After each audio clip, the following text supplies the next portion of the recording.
आदित्य ठाकरेंनी पंकजा मुंडेंची भेट घेतली आहे। नवीन महाबळेश्वर प्रकल्पाला आदित्य ठाकरेंचा विरोध आहे। या प्रकल्पामुळे पर्यावरणाचा ऱ्हास होणार असल्याचं त्यांनी मुंडेंना सांगितलं। यावेळी पर्यावरण प्रेमी सुद्धा उपस्थित होते। सपा आमदार अबू आझमी यांना दिलासा मिळाला। आझमी यांचा सत्र न्यायालयानं अटकपूर्व जामीन मंजूर केला। औरंगजेबासंदर्भातील वक्तव्याप्रकरणी त्यांना अटकपूर्व जामीन मिळाला। औरंगजेब उत्तम प्रशासक असल्याचं वक्तव्य त्यांनी केलं होतं। शिवसेना नेते रामदास कदम यांनी भैयाजी जोशींना केलेल्या वक्तव्यावर प्रत्युत्तर दिले। कर्नाटकमध्ये जाऊन हिंदीत बोलून दाखवा असं ते म्हणाले।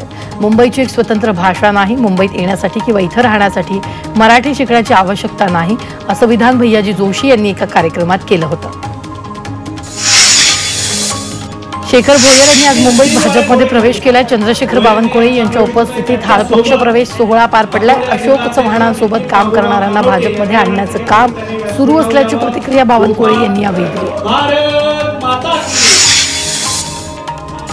कसबा मतदारसंघातील 60 कोटींची जागा रवींद्र धंगेकर यांनी विकास करण्यासाठी घेतली, मात्र संबंधित जागा वक्फची असल्याचं सांगून भाजपच्या काही नेत्यांनी त्याविरोधात कोर्टात धाव घेतल्याचा आरोप संजय राऊतांनी केला। त्यामुळे रवींद्र धंगेकर हे शिंदेंच्या शिवसेनेत गेल्याचं राऊत म्हणाले। आमदार प्रकाश सोळंके यांनी केलेलं विधान हे लोकप्रतिनिधित्व कायद्याच्या अंतर्गत भ्रष्ट पद्धत मानलं जातं अशी प्रतिक्रिया सामाजिक कार्यकर्ता अंजली दमान यांनी दिलेली आहे। या प्रकरणी सोळंके विरोधात एखाद्यानं याचिका दाखल केल्यास ते 3 वर्षासाठी अपात्र ठरवले जाऊ शकतात असं त्या म्हणाल्या। रायगड पालकमंत्रीपदाचा नवा मुहूर्त जाहीर झालाय। रायगड पालकमंत्रीपदाबाबत होळीपर्यंत निर्णय होणार असल्याचं सांगण्यात आलंय। रोजगार हमी मंत्री भरत गोगावले यांनी ही माहिती दिली आहे। विरोधकांचा सन्मान म्हणून विरोधी पक्षनेते पद द्या अशी मागणी भास्कर जाधव यांनी विधानसभेत केली। संख्या कमी असताना अनेक ठिकाणी विरोधी पक्षनेते पद दिल्याचं दाखले जाधवांनी यावेळी दिले। विधानसभेत प्रताप सरनाईक यांनी आदित्य ठाकरेंमध्ये जुगलबंदी पाहायला मिळाली। वाहतूक पोलिसांची संख्या वाढवणार का आणि चुकीच्या पद्धतीने गाडी चालवणाऱ्या चालकावर दंड वाढवणार का असा सवाल आदित्य ठाकरेंनी विधानसभेत केला। त्यावर उत्तर देताना ड्रंक अँड ड्राईव्हच्या टेस्टची संख्या वाढवणार असल्याचं सरनाईक म्हणाले। अनेक कार्यकर्त्यांमुळे नेते अडचणीत येत असतात। सोबत फोटो काढणाऱ्या कार्यकर्त्यांना रोखता येत नाही, त्यामुळे अनेकदा वाल्याचा वाल्मिकी होतो अशी प्रतिक्रिया सुधीर मुनगंटीवारांनी दिली आहे। काही कार्यकर्ते दिसताना सभ्य असतात, मात्र चूक झाली तर त्यांच्यावर कडक कारवाई झाली पाहिजे असं मुनगंटीवारांनी म्हटलंय। नाशिकचे आमदार देवयानी फरांदे यांनी लक्षवेधीच्या माध्यमातून प्रार्थनास्थळावरील भोंग्यांचा विषय विधानसभेत मांडला। उत्तर प्रदेशातील सर्व भोंगे बंद केलेत, राज्यातही तशी कारवाई करणार का असा प्रश्न त्यांनी मुख्यमंत्र्यांना विचारला। यावर तपास करून कारवाई करण्यात येईल असं उत्तर मुख्यमंत्र्यांनी दिलं।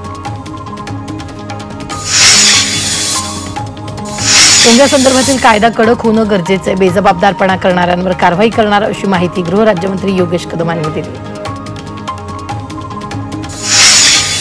भाजपकडून विधान परिषदेच्या 3 उमेदवारांची यादी दिल्लीला पाठवण्यात आली आहे। भाजपकडून दादाराव केचे, अमरनाथ राजूरकर आणि माधव भांडारी यांना संधी दिली जाणार आहे अशी विश्वसनीय सूत्रांनी माहिती दिली आहे। सर्व शासकीय आणि निमशासकीय कार्यालयात शंभूराजेंचा फोटो लावणं बंधनकारक करावं, तसंच GR काढावा अशी मागणी अमोल मिटकर यांनी केली।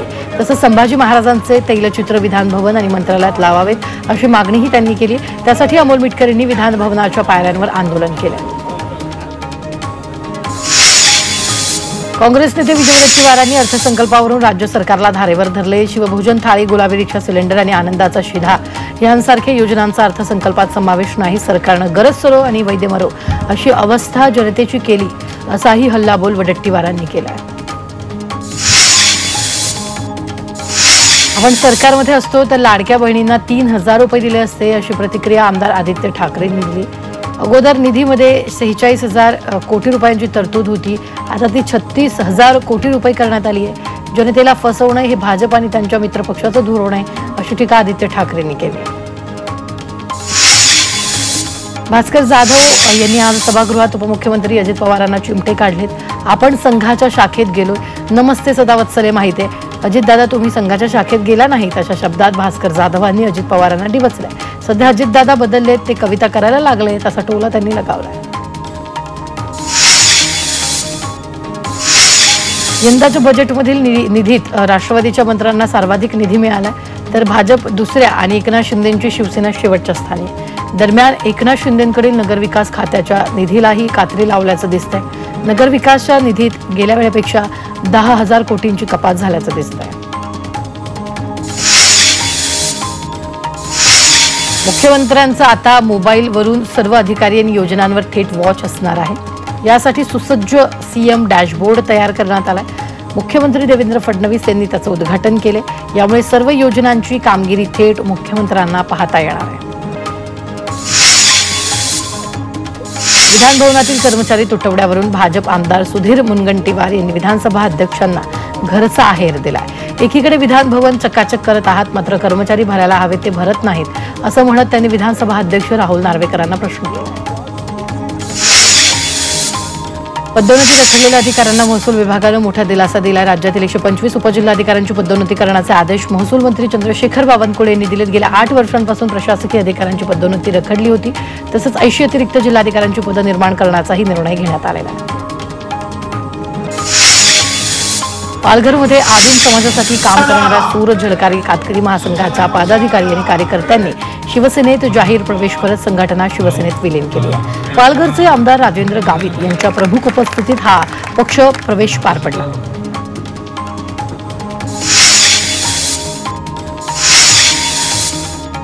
बुडीत बँकांतील 5 लाखांहून अधिक ठेवींवर दुहेरी संकट ओढावले। न्यू इंडिया सहकारी बँक तसंच त्याआधी बुडालेल्या सिटी सहकारी बँकेच्या ठेवीदारांना विम्यापोटी दिलेल्या सर्व रकमा DICGC परत वसूल करणार आहे। त्याबाबत अर्थमंत्र्यांनीच हस्तक्षेप करण्याची मागणी मुंबई ग्राहक पंचायतीनं केली आहे। न्यू इंडिया को-ऑप बँकेतील 122 कोटींच्या अपहारातील मुख्य आरोपी आणि बँकेचे महाव्यवस्थापक हितेश मेहता याची पोलोग्राफी चाचणी करण्यात आली आहे। हितेश चौकशीत सहकार्य करत नसल्यामुळे त्याच्या लाय डिटेक्टर चाचणीसाठी आर्थिक गुन्हे शाखेनं न्यायालयाकडे अर्ज केला होता। इंडियाज गॉट लेटेंट या शोमध्ये आक्षेपार्ह टिप्पणी केल्याप्रकरणी यूट्यूबर आशिष चचलानी महिला आयोगासमोर हजर झाला। अश्लील कमेंटच्या संदर्भात महिला आयोगानं त्याची चौकशी केली। याआधी महिला आयोगानं रणवीर अलाहाबाद या समय रैना यांनाही समन्स बजावले होते। पीओपी गणेश मूर्तींवरील उच्च न्यायालयाच्या बंदी आदेशानंतर मुंबई महानगरपालिका आणि प्रदूषण नियंत्रण महामंडळानंही ठाम भूमिका घेतली आहे। कोणत्याही परिस्थितीत पीओपी मूर्तीवरील बंदी राहणार असं महापालिकेने स्पष्ट केलंय। त्यामुळे राज्य सरकारनं या प्रकरणात तोडगा काढून मूर्तिकारांना दिलासा द्यावा या मागणीसाठी आज परळच्या नरे पार्क इथं मूर्तिकारांचं महासंमेलन पार पडलं। वाशी खाडी पुलावरून मुंबईच्या दिशेनं प्रवास करणाऱ्या वाहन चालकांना लवकरच दिलासा मिळणार आहे। सायन पनवेल मार्गावरील वाशी खाडी पुलावर उभारण्यात येत असलेल्या नवीन उड्डाणपुलांपैकी वाशीकडून मानखुर्द दिशेला येणाऱ्या पुलाचं काम पूर्ण झालंय। आता केवळ या उड्डाणपुलाच्या उद्घाटनाची प्रतीक्षा असून तो लवकरच प्रवाशांच्या सेवेत दाखल होणार आहे। महाराष्ट्रातील रेल्वे पायाभूत सुविधांचं आधुनिकीकरण आणि दळणवळण अधिक सुकर करण्यासाठी महारेलनं MRIDC विविध योजना आखल्या जात आहेत। महारेलनं 2 वर्षात संपूर्ण राज्यभरात 32 रेल्वे उड्डाणपुलांची बांधणी करून ते नागरिकांच्या सेवेत उपलब्ध करण्याची कामगिरी केली आहे। आणखी 25 उड्डाणपुलाचं बांधकाम करण्याचंही नियोजन महारेलनं केलं। मुंबईतील रे रोड इथं बांधण्यात येणारा रेल्वे उड्डाणपूल मुंबईकरांसाठी खुला केला जाणार आहे। मुंबईतील मरीन ड्राईव्ह ते वांद्रेवरळी कोस्टल रोडची देखभाल त्याचे परिचालन करण्यासाठी पुढील 5 वर्ष कंत्राटदार नेमणार आहे। अग्निसुरक्षा, आपत्कालीन सेवा, सीसीटीव्ही देखभाल या कामांची जबाबदारी ते कंत्राटदार सांभाळणार आहेत। त्यासाठी महापालिका प्रशासनाकडून 84 कोटी खर्च अपेक्षित आहे।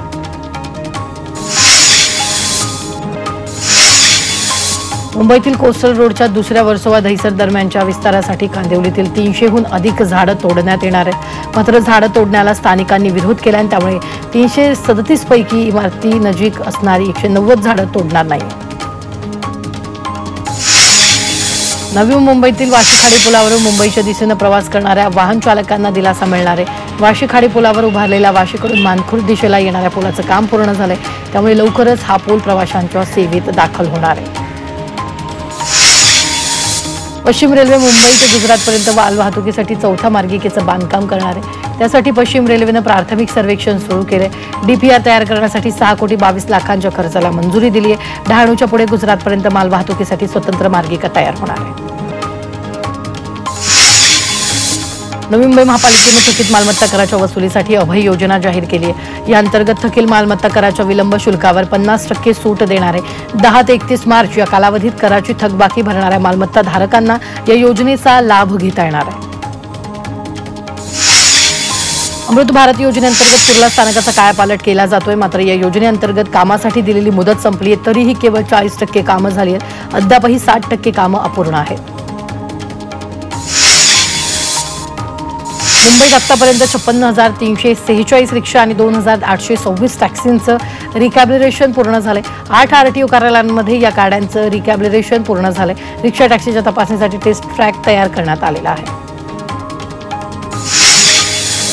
सुप्रीम कोर्टाच्या दणक्यानंतर मुंबई मनपानं 580 कंत्राटी सफाई कामगारांना नोकरीत कायम केले। सफाई कामगारांच्या हक्कासाठी लढा देणाऱ्या कचरा वाहतूक श्रमिक संघाचा कायदेशीर लढ्यात सलग 3रा विजय झालेला आहे। राज्याच्या महसुलातून 55.72% खर्च हा कर्मचाऱ्यांचं वेतन, निवृत्ती वेतन आणि व्याज फेडण्यासाठी खर्च होणार आहे। चालू आर्थिक वर्षाच्या तुलनेत या खर्चात 60% वाढ अपेक्षित आहे। सरकारी कर्मचाऱ्यांच्या वेतनावर 1,72,000 कोटी खर्च होईल। जे रुग्णालयात लवकरच 90 खाटांचा अद्ययावत अतिदक्षता विभाग उभारला जाणार आहे। 90 खाटांचा अतिदक्षता विभाग असणारे जे रुग्णालय हे राज्यातील पहिलंच रुग्णालय ठरेल। वन्य प्राण्यांमुळे पिकांचं 311 कोटींचं नुकसान झाले। गेल्या 17 वर्षात पीक नुकसानीची 6,04,896 प्रकरणं नोंदवण्यात आली आहेत। या नुकसानीमुळे 311 कोटी 59,81,673 रुपये भरपाई देण्यात आली। आरटी अंतर्गत प्रवेशाच्या पहिल्या फेरीचा टप्पा पार पडलेला आहे। शहरातील 922 तर उपनगरातील 2,000 विद्यार्थ्यांचा प्रवेश निश्चित झाला आहे। त्यानंतर आणखी फेरी होणार आहे, त्यामुळे कागदपत्रांची खात्री करूनच अर्ज करण्याचं आवाहन शिक्षण विभागानं पालकांना केलं आहे।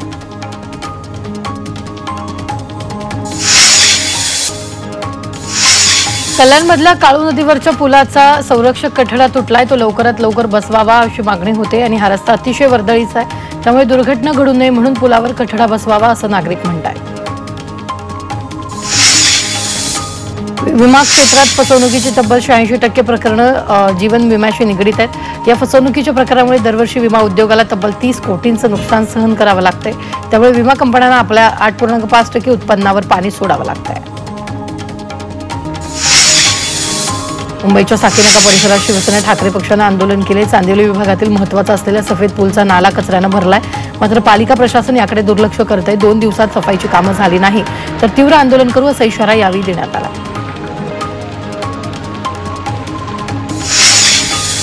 उल्हासनगर महापालिकेच्या अंतर्गत काम करणाऱ्या आशा सेविकांना ऑक्टोबर महिन्यापासून वाढीव मानधन मिळालं नाहीये। त्यासाठी या सेविकांनी सावित्रीबाई फुले यांचा मुखवटा घालून महापालिकेबाहेर आंदोलन केलं। केंद्र आणि राज्य सरकारचं वाढीव मानधन मिळत नसल्याचा आरोप या आंदोलनात करण्यात आला।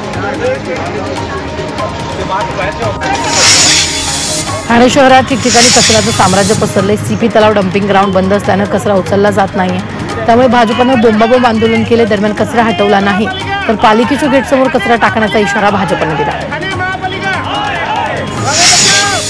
स्वाभिमानी शेतकरी संघटनेने विधान भवनाबाहेर आंदोलन केले। सोयाबीनला हमीभाव मिळावा अशी मागणी करण्यात आली।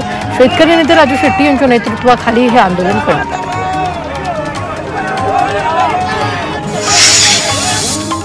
बेळगावमध्ये कन्या रक्षण वेदिकेचं पाटाल नागराज यांच्या नेतृत्वाखाली आंदोलन करण्यात आले। महाराष्ट्र एकीकरण समिती आणि शिवसेनेवर बंदी आणावी अशी मागणी यावेळी करण्यात आली। तसंच सरकारनं बंदी न घातल्यास हिवाळी अधिवेशन बेळगावात होऊ देणार नसल्याचं त्यांनी म्हटलंय।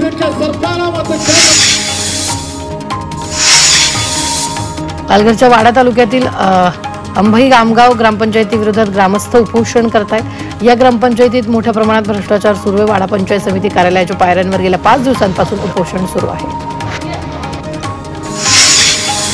नवी मुंबई महापालिका मुख्यालयाच्या समोरील आणि NRI पोलीस ठाण्याच्या शेजारील परिसरात 200 पेक्षा अधिक झाडं तोडली आहेत। या विरोधात पर्यावरण प्रेमींनी आक्रमक पवित्रा घेतलाय। संबंधितांवर गुन्हे दाखल करण्याची मागणी केली तर पालिकेने झाडं तोडण्यासाठी आणि तेथील जागेचं सपाटीकरण करण्यासाठी वापरण्यात आलेले 3 JCB जप्त केले।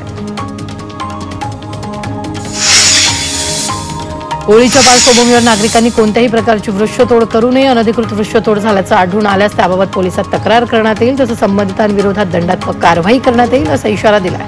अनधिकृतपणे वृक्षतोड केल्यास 1 ते 5,000 रुपये दंड करण्याचा इशारा पालिका प्रशासनानं दिला।